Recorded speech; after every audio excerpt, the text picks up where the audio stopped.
अस्सलाम वालेकुम। प्रोग्राम आपकी आवाज़ के साथ में हूँ आपका मेज़बान सैयद अदनान नूर। और आज जो शख्सियत मेरे साथ तशरीफ़ रखते हैं हमारे इस प्रोग्राम में, नवाब बाबर खान सियाल साहब डिस्ट्रिक्ट कौंसिल झंग के चेयरमैन रहे हैं और अब फिर सियासत में काफ़ी दिनों से सरगर्म हैं और मुझे लग रहा है कि कोई ये बड़ा ऐलान करने वाले हैं। तो आज मैंने इसलिए इन्हें अपने इस प्रोग्राम में बुलाया है। अस्सलाम वालेकुम नवाब साहब। वालेकुम अस्सलाम। क्या हाल है नवाब साहब? ठीक है, अल्हम्दुलिल्लाह। आप सुनाएं? बहुत सब शुक्र। ठीक है? अच्छा नवाब साहब, ये बताएं कि जो सियासत का शौक़ कब पैदा हुआ आपको? सियासत का शौक़ तो मैंने जब अपनी एजुकेशन कंप्लीट की थी तो पहला बल्दियाती इलेक्शन जो परवेज़ मुशर्रफ साहब ने करवाया था 2001 वाला, जी जी। उससे स्टार्ट लिया। तो पहली दफ़ा अल्हम्दुलिल्लाह एज ए यूनियन नाज़िम इलेक्ट हुए। फिर सेकंड टाइम में भी यूनियन नाज़िम इलेक्ट हुए। फिर एक्टिंग नायब ज़िला नाज़िम और ज़िला नाज़िम के तौर पे भी अल्लाह ताला ने, यानी बड़ी जल्दी आपने ये सफ़र तय किया और हमारे ज़िले के नाज़िम बने। और अल्लाह ताला की करम नवाज़ी से और आपकी दुआओं से। हाँ, ये आपकी मोहब्बत है। अच्छा ये बताइएगा कि इसमें सियासत में लोग जो है ना, आजकल के लोग थोड़ा डरते हैं कि इसमें बदनामी भी होती है, थोड़े बंदों के ना नेगेटिव पॉइंट भी ज़्यादा आ रहे होते हैं। तो आपको नहीं लगता, तो आप तो नवाब हैं, आपके ख़िलाफ़ कोई बात करे तो बंदे को फ़ील नहीं होता कि ये क्या हो गया जी मेरे बारे में, कि किसी की क्या मजाल है? आपकी नीयत ठीक हो और जज्बा जो है वो आवाम की खिदमत का हो तो मैं समझता हूँ वो सियासत इबादत है। तो बाकी जो इल्ज़ामात हैं और जो बातें हैं वो तो हमारे नबी और पैगम्बरों पे होती रही हैं। तो हम तो खाकी बंदे हैं, वो तो कोई ऐसी बात नहीं है, वो उनके अपने जज्बात हैं। लेकिन आपको अपनी जो मंजिल है उसकी तरफ कामयाब रहना चाहिए। यानी कभी वो नवाबी गुस्सा नहीं आया कि ये कैसे हो सकता? ये पॉलिटिक्स में जब आते हैं ना आप तो बर्दाश्त, तो फिर आप पे तनकीद भी होती है, कुछ बेजा तनकीद होती है, कुछ मुस्बत तनकीद होती है। तो जो मुस्बत तनकीद होती है वो आपको कबूल भी करनी चाहिए और पे जो अपना इस्लाह भी करनी चाहिए। और जो नेगेटिव हैं, जो मुखालिफ हैं, उन्होंने तो उनको चाहिए ही होती है कि अच्छा काम हो तो उस पर भी उन्होंने वो तनकीद का मौका ज़ाया नहीं करना। यानी उन्होंने ये वो कह सकते हैं कि जो सड़क बनी है जी, ये बजरी ठीक नहीं सी, ये लोग ठीक नहीं थी, ऐसी सूरत हाल हो सकती है। बिल्कुल होती है जी, और फेस करनी पड़ती है। अच्छा, आपने कहा कि खिदमत की खातिर आप सियासत में आए, तो आप डिस्ट्रिक्ट कौंसिल झंग के चेयरमैन रहे हैं, नाज़िम रहे हैं, तो कोई ऐसी खिदमत जिसे आप समझते हो कि आपके दौर में बड़ी अच्छी हो गई है और आप ज़ाती तौर पर मुतमिन हैं? जी अल्हम्दुलिल्लाह, मैं जब से पॉलिटिक्स में आया हूँ तो हमने इलाके की बेहतरी के लिए, आवाम की खिदमत के लिए जो मंसूबे थे, उस वक्त हमारी वफाकी हुकूमत में भी और सूबाई हुकूमत में भी सुनवाई होती थी। तो ये नहीं कि हम यहाँ डिस्ट्रिक्ट से फंड लेते थे। तो अल्हम्दुलिल्लाह यहाँ डिस्ट्रिक्ट में भी हमने अपना जो यूनियन का लेवल था उसमें ज़िला झंग में सबसे ज़्यादा डेवलपमेंट जो है वो अपने इलाके में करवाई थी। तो जब सूबाई लेवल पे और कौमी लेवल पे भी हमारे जो नुमाइंदे थे वो भी क्योंकि हमारी सपोर्ट से इलेक्ट हुए थे तो उनसे भी हम मैक्सिमम जो है ना वो अलग इलाके की बेहतरी के लिए फ़ंड लेके आते थे और जो उनके मसाइल हैं वो हमने हल किए हैं। हमने एजुकेशन पे फोकस किया, हमने गर्ल्स प्राइमरी स्कूल था उसको मिडल बनवाया, मिडल से हाई का उसको दर्जा दिलवाया, बॉयज़ प्राइमरी स्कूल था उसको मिडल करवाया, वहाँ पे एक दस्तकारी स्कूल जो है वो बनवाया है, उसकी बिल्डिंग मुकम्मल हो चुकी है, इंशाल्लाह उसका भी अनकरीब वो फंक्शनल हो जाएगा। उसके अलावा हेल्थ पे मेरे वालिद साहब ने अपनी जो है 1.5 एकड़ वो ज़मीन अतिया की और उस पर हमने BHU हॉस्पिटल बनवाया। तो इस तरह के जो काम हैं जी वो बुनियादी काम तो यही है ना, यही हेल्थ होता है, एजुकेशन होता है, लोग चाह रहे होते हैं बाकी सोलंग नालियाँ सड़कें वो भी अल्हम्दुलिल्लाह इलाके में सबसे ज़्यादा हमने बनवाई हैं और काफ़ी क्वालिटी का वहाँ पे कोशिश की कि काम हो। बतौर सियासतदान क्या आप मुतमिन हैं कि हमारे झंग के जो हालात हैं, जो ये तरक्की पजीर में शामिल है, तो ये आप मुतमिन हैं कि ये ठीक है, झंग के साथ ऐसे ही होना चाहिए था जो हो रहा है इसके साथ? नहीं, मैं मुतमिन नहीं हूँ क्योंकि हमें जितना फंड चाहिए था ना जी वो हमें किसी दौर में भी हमारी जो डिमांड्स हैं उसके मुताबिक 100% नहीं मिला। तो जो फंड की कमी होती है उससे काफ़ी जो मंसूबे हैं या तो वो अपना पाया तकमील तक नहीं पहुंच सकते या वो एडीपी में शामिल ही नहीं हो सकते। तो अब हमारी कोशिश है कि मौजूदा हुकूमत में हम जो है वो जितने भी पेंडिंग थे हमारे जो जेन में थे मनसूबे उनको पाया तकमील तक पहुँचवाएँ। नवाब साहब, अगर मैं ये पूछूं कि जंग को मौजूदा हालात तक पहुंचाने में किसका कसूर है, क्योंकि आज तक ये तरक्की नहीं कर पा रहा, तो इसमें कसूर किसका है? आवाम का है, सियासतदानों का है, या हमारी ब्यूरोक्रेसी इसमें शामिल? मैं ये समझता हूँ कि हमारी जो डिमांड्स हैं ना जी, हमारी डिमांड ज़्यादातर यहाँ पे होती हैं कि इनफरादी मसाइल पे, थाना कचहरी वाले मसाइल, तब ट्रांसफ़र वाले फोकस इसी पे होता है कि हमारे जो ज़ाती काम है वो निकल जाएं, बाकी इज्तिमाई काम बेशक ना हो। तो जो हमारे नेबर में डिस्ट्रिक्ट हैं उनकी आवाम का जो है फोकस वो ये होता है कि हमारे इज्तिमाई काम हो, इनफरादी काम बेशक कोई रह भी जाए तो फिर जब तक ये सोच नहीं तब्दील होगी ना, उस वक्त तक हम उनका मुकाबला नहीं कर पाएंगे। यानी हम सबको, हमारे ख़ास तौर पर जैसे नवाब साहब ने बात की ना कि वो इंफरादी सोच से इज्तिमाई सोच की जानिब जाना चाहिए जंग वालों को ख़ास तौर पर, फिर जाके कहीं हमारे जो फ़ैसले होंगे कोई तरक्याती हवाले से बेहतर फ़ैसले कर सकेंगे ये लोग। जब हम लोग ये करते हैं कि हम जाते हैं जी ये पटवारी का ट्रांसफ़र कर दें, ये जनाब SHO हमें तंग कर रहा है जी इसका ट्रांसफ़र करवा दें, ये हमारा थोड़ा ज़मीन के मामलात हैं, ये कोई बच्चा है हमारा ये नौकरी लगवा दें, तो ये इंफरादी आपके अपने ज़ाती मसाइल होते हैं जिन्हें आप हल करवाने की कोशिश में होते हैं। इज्तिमाई सोच, नवाब साहब ने बिल्कुल ठीक बात की है कि हमारे करीबी डिस्ट्रिक्ट अगर टोबे की बात की जाए तो वहाँ इज्तिमाई सोच है, वो अपने डिस्ट्रिक्ट के लिए बात करते हैं। हम जब बात कर रहे होते हैं हमारे शहरी जंग के, ये ज़ाती बात कर रहे होते हैं। इसी तरह है ना जी, तकरीबन इसी यही है कि वो ज़ाती बात कर रहे हैं, ट्रांसफ़र पोस्टिंग के चक्कर में रहते हैं। तरजीहात होती हैं ना जी, हमारी तरजीहात जो हैं उनमें अगर हम टॉप प्रायोरिटी पे इज्तिमाई कामों को रखें तो मैं समझता हूँ कि कोई भी सियासतदान ये अफोर्ड नहीं कर सकता कि जब वो दोबारा इलेक्शन में जाए तो उससे आवाम पूछे कि मेडिकल कॉलेज क्यों नहीं बना, यूनिवर्सिटी क्यों नहीं बनी, तो हम आपको वोट नहीं देंगे। तो अगली दफ़ा उसका फोकस जो होगा वो इज्तिमाई कामों पे होगा कि मुझे तो उसका क्रेडिट मिलना है और अगर मैं नहीं बनवाऊँगा तो वो मेरे डिसक्रेडिट पे बात जाएगी।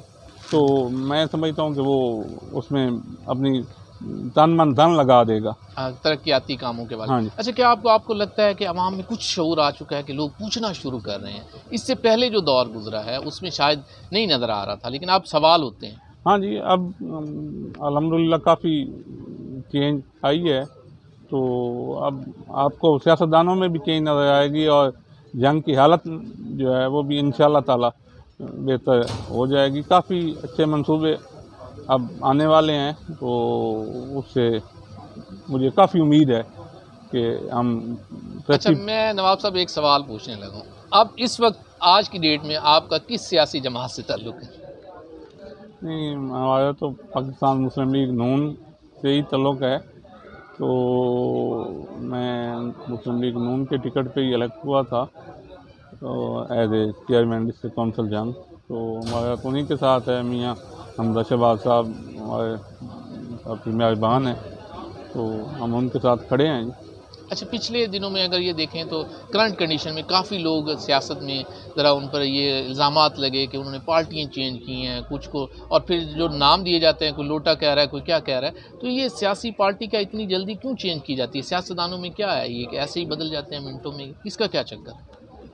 यहाँ आपकी सियासी बसीरत काम आएगी कि आपको क्या लगता है कि क्यों पार्टी चेंज होती? सियासतदान जो है ना जी, वो यहाँ पे पार्टी जो है, अगर आप देखें कि PTI है तो PTI का तो वजूद भी 4 साल पहले हुआ है, उसमें जो लोग आए हैं वो पहले किसी न किसी सियासी जमात से तो वाबस्ता थे ही सही ना। तो जिस जमात को वो छोड़ के PTI में आए हैं उस वक्त वो लोटे नहीं थे, और जब उन्होंने PTI को छोड़ा है उस वक्त वो लोटे बन गए हैं। अवाम की नज़र में नहीं, अवाम को ये भी देखना चाहिए ना कि जब PTI बनी थी और बनवाई गई थी तो जैसे उसमें लोगों को शामिल करवाया गया था जिन जिन पार्टियों से लेके, उस वक्त उनको वो चीज़ नज़र नहीं आई, और अब उनको वो पॉइंट आउट क्यों हो रही है? तो जंग में तो अल्हम्दुलिल्लाह यहाँ पे हमारे जो MP साहबान हैं वो तो आज़ाद हसीयत में इलेक्ट हुए थे, वो बल्ले के निशान पे तो वोट लेके कोई नहीं आए थे, उन पे तो मैं नहीं समझता कि ये इल्ज़ाम लग सकता है। मैं वैसे ओवरऑल बात करना चाह रहा हूँ, क्या वाकई ये पैसे लेके बदलती हैं पार्टियाँ? ये कोई पैसे शैसे का चक्कर, आप क्योंकि सियासत में अंदर हैं, हमें तो खबरें आ रही होती हैं, लेकिन आप खुद सियासतदान हैं, तो नोट शोट चलता है वो? देखिए जी, ये तो या देने वाला बता सकता है या लेने वाला बता सकता है। हम किसी पे कैसे बदगुमानी कर सकते हैं? तो हमें तो पॉजिटिव सोच रखनी चाहिए। तो मैं तो ये नहीं देखता कि यहाँ पे अपना कोई जो सियासी मुस्तकबिल है वो चंद पैसों की खातिर कोई दाव पे लगा दे। अपना सियासी मुस्तकबिल आज सियासतदान को मजबूत चाहिए होता है।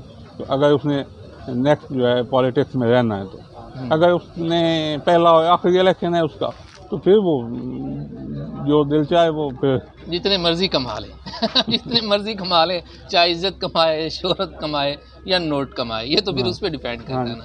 अच्छा, ये बताइएगा कि आप झंग की सियासत में हैं, आप नाज़िम भी बने हैं, तो आपने काफ़ी सियासतदानों को देखा है, तो आपके कोई तो आइडियल सियासतदान भी होगा झंग में। अगर बात करूँ तो झंग में से आपका आइडियल सियासतदान? जी, हमारे लिए सारे मोहतरम हैं और काबिल एहतराम हैं। मैं तो क्योंकि कुछ मेरे से जूनियर हैं, लेकिन मोस्टली मेरे से सीनियर हैं, तो सीनियर से काफ़ी कुछ सीखने को मिलता है। तो काफ़ी चीज़ें हमने उनसे ली हैं जो पॉजिटिव थी। तो बाकी सब ठीक हैं अपनी जगह पे। नहीं, मुझे लगता है मुझे सवाल तब्दील करना पड़ेगा। मुझे ये कहना पड़ेगा कि आपको गुलाम बीबी कैसी सियासतदान लगती हैं, आपको मखदूम फैसल साहब कैसे लगते हैं, आपको वकास अकरम या महबूब सुल्तान में से कोई एक सिलेक्ट करना हो तो कौन सा बेस्ट? नहीं, मखदूम फैसल सालयात साहब हमारे लिए सियासत से हट के भी काबिल एहतराम शख्सियत हैं। वो गदी नशीन हैं शाह जिमना दरबार के, तो उनकी निस्बत तो अपनी है, उनको बाकी सियासतदानों से तो कंपैरिजन नहीं किया जा सकता उनका। जी, नवाब बाबर सियाल साहब आज हमारे साथ हैं और इनसे मैं बड़ी कोशिश कर रहा हूँ कि कोई अंदर की बातें निकलाऊँ और सच्ची सीधी और बातें की जाएं, लेकिन नवाब साहब भी बड़ी एहतियात से और बड़ी सोच समझ के जवाबात दे रहे हैं। तो ये प्रोग्राम 12 रेस्टोरेंट झंग से हम कर रहे हैं, तो अब हम नवाब साहब को 12 रेस्टोरेंट विज़िट करवाएंगे, उसके बाद वापस आते हैं, यहाँ डिनर होगा और फिर नवाब साहब से इसी दौरान सवालात भी होंगे।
वेलकम बैक नाज़रीन, और आज हमारे साथ 12 रेस्टोरेंट झंग में गेस्ट हैं नवाब बाबर सियाल साहब। झंग वालों के लिए किसी तारुफ के मोहताज नहीं हैं। और नवाब साहब से सबसे पहले तो मैं पूछूंगा कि अभी हमें ये बताएं कि 12 रेस्टोरेंट का विज़िट इन्हें कैसा लगा और यहाँ का टेस्ट और इसकी सर्विस के हवाले से।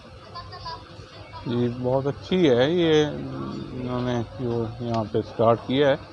पहले नाम तो सुना था लेकिन आने का इत्तेफाक नहीं हुआ, तो आपकी दावत पे फर्स्ट टाइम ही इसको विज़िट किया है।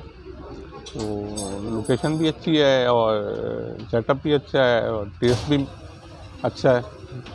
झंग में ये एक बहुत अच्छा इजाफ़ा है और मैं समझता हूँ कि झंग की आवाम को यहाँ पे आना चाहिए और ये जो इतना अच्छा सेटअप जंग के आवाम के लिए लगा है तो उस पर उनको चक्कर लगाना चाहिए यहाँ पे। बिल्कुल विजिट करना चाहिए और देखें यहाँ के माहौल को, यहाँ के टेस्ट को, यहाँ की सर्विस को। अच्छा नवाब साहब, आप चलते हैं वापस हम अपने सियासत की जानिब। तो मुझे ये लग रहा है कि आप कहीं मेंबर सूबाई असम्बली के भी उम्मीदवार लगते हैं या नेशनल असम्बली के, तो एक बात चल रही है इलाके में, तो क्या आप वाकई अब जो है बतौर MPA या MNA झंग से कैंडिडेट होंगे नेक्स्ट जब भी इलेक्शन हो? जी, सियासतदान जो है वो तो फिर मछली पानी के बगैर तो रह नहीं सकती।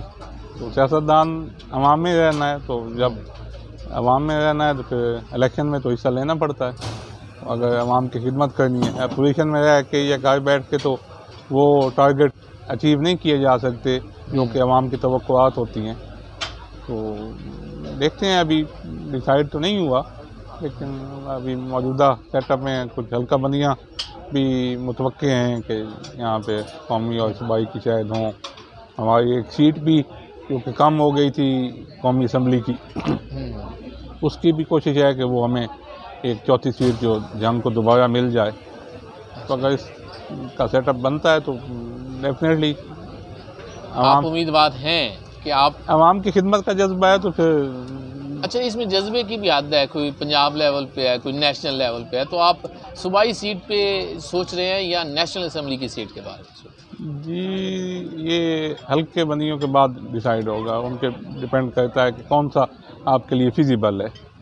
तो जो फिजिबल होगा उसी पे किस्मत आजमाई की जाएगी।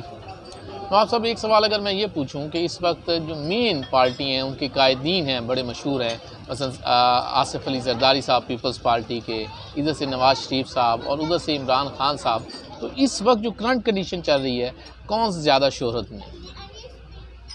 जी, ये PTI वाले जो दोस्त हैं हमारे वो यही कहते थे पिछली दफ़ा उनका, भाई बाकी पार्टियों को आपने मौका दिया है, एक मौका PTI को भी मिलना चाहिए।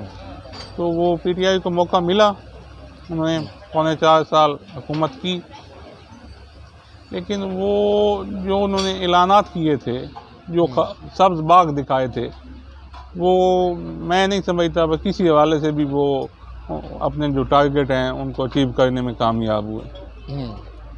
एक आप कोई पंजाब में या पाकिस्तान का कोई एक महकमा बता दें यहाँ पे कोई रिश्वत कम हुई हो, या किसी बंदे का जो काम है वो सफाया से या रिश्वत के बगैर हो सका हो इन 3-4 सालों में। आपका कहने का मतलब है कि उनका दौर अच्छा नहीं था, लेकिन आप फिर भी उसके बावजूद आप देख रहे हैं कि शोहरत जो है या जिसमें यूथ देखें तो इमरान खान के साथ लगती है।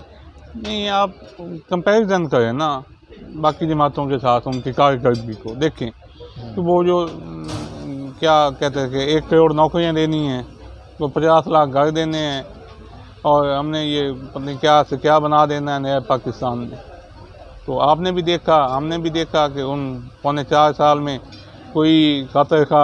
नवाब साहब, मैं यही बात कर रहा हूँ कि आपकी बात पे अगर इत्तेफाक कर लिया जाए, लेकिन उसके बावजूद इमरान खान साहब के जलसे देखें, उनका देखें कि वो कोई भी कॉल देते हैं तो वो लोग वहाँ पहुँचे हुए हों, तो ये क्या जलसे जो हैं पाकिस्तान मुस्लिम लीग नून के वो भी बहुत बड़े हुए हैं। अगर आपने देखे हों तो हमारे डिस्ट्रिक्ट चेयरमैन गुजरात ने वहाँ पे अपने आबाई इलाके में जलसा करवाया है, कोटला में बहुत बड़ा जलसा था। तो बाकी यहाँ पे भी जितने जगह पे हुए हैं बाकी जमातों के भी जलसे, मौलाना फजल रहमान साहब का आप देखें तो मैं समझता हूँ उनकी भी काफ़ी तादाद होती है जब वो पब्लिक में जाते हैं।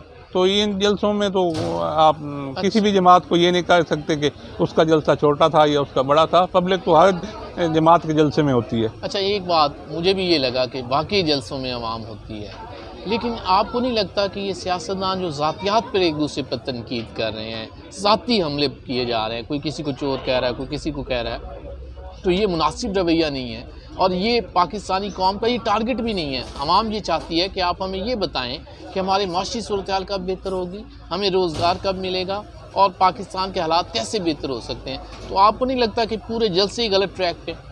बिल्कुल, ये आपका सवाल 100% जो है ना वो सही है कि हमने जो अपने असल टारगेट है ना उनको छोड़ दिया और हम एक दूसरे की जातियात पे जो अटैक करता है ना उसको ज़्यादा वाह मिलती है, ज़ाती हमलों पे। हाँ जी। किसी को कुछ तो नहीं ये जैसे पहले बात हुई है कि इज्तिमाई कामों से हट के हम इनफरादी कामों पे आ गए हैं, तो यही वहाँ पे भी है कि आप इज्तिमाई जो मसाइल हैं उनसे हट के ज़ातियात पे आपने अटैक करना शुरू किया और अवाम ने उसको पसंद किया है। आम ही है, आवाम तो इंजॉय करती है। फिर हाँ जी। अगर आप आवाम के साथ इतना जुल्म करेंगे, हाँ जी। तंग करेंगे, तो वो आप एक दूसरे को निकालेंगे गाली, हाँ तो वो जी। पसंद करेंगे। वो ठीक है। अगर स्टेज पे खड़ा हुआ बंदा किसी को गलत ना भी कहना चाहे तो नीचे से पब्लिक के नारे आते हैं कि उसको फलां नाम से पुकारो, याद उसके करवा देते हैं। फलां नाम से पुकारो, जो कि इखलाकियात में हमें वो इसकी इजाज़त नहीं है। एज ए मुसलमान हम भाई भाई हैं, तो एक भाई को किसी भी गलत नाम से पुकारना या मुखातिब करना या उसकी ज़ातियात पे पब्लिकली अटैक करना, मैं तो ये उसको मुनासिब नहीं समझता। आप सब आखिर में मैं चाहूँगा कि जंग की आवाम के लिए, जंग के सियासतदानों के लिए कोई मशवरा या कोई बात आप करना चाहें तो हमारे इस प्रोग्राम के ज़रिए से। मैं तो ये समझता हूँ कि हमें मिल के एक एफ़र्ट करनी चाहिए, जो कि मैंने तो स्टार्ट की हुई है, बाकी साहबान भी इसमें मुझे उम्मीद है कि मेरे साथ शामिल होंगे। तो हम अगर इसको डमियन का दर्जा दिलवा जाते हैं जंग को, तो वो जंग की आवाम के लिए भी बहुत ज़्यादा फ़ायदेमंद होगा और हम अपना नाम भी जैसे कहते हैं सुनहरी हरूफ में लिखवाने में कामयाब हो जाएंगे। तो हमारी कोशिश तो ये है कि इस हुकूमत में हमें ये क्रेडिट मिल जाए और हम जंग की आवाम को ये तोहफ़ा दे के जाएँ। बहुत शुक्रिया नवाब साहब, आपने अपने कीमती वक्त में से आज हमारे इस प्रोग्राम के लिए हमें वक्त दिया। तो आइंदा भी आपके साथ रब्ता रहेगा और इसी तरह कोशिश करेंगे कि सियासत पर आपसे गपशप लगती जाए। जी नाज़रीन, आज हमने कोशिश की कि नवाब साहब से आपकी मुलाकात करवाई जाए। काफ़ी दिन हो गए थे इनसे मुलाकात किए और आज इनसे बहुत हमने सच्ची सीधी बातें भी पूछने की कोशिश की और इन्होंने उसके जवाब भी दिए। इसके साथ ही अपने मेज़बान सैयद अदनान नूर को इजाज़त दीजिएगा और मेरे अगले प्रोग्राम का इंतज़ार कीजिएगा। आपको एक बहुत ही अहम शख्सियत के साथ मिलवाऊँगा।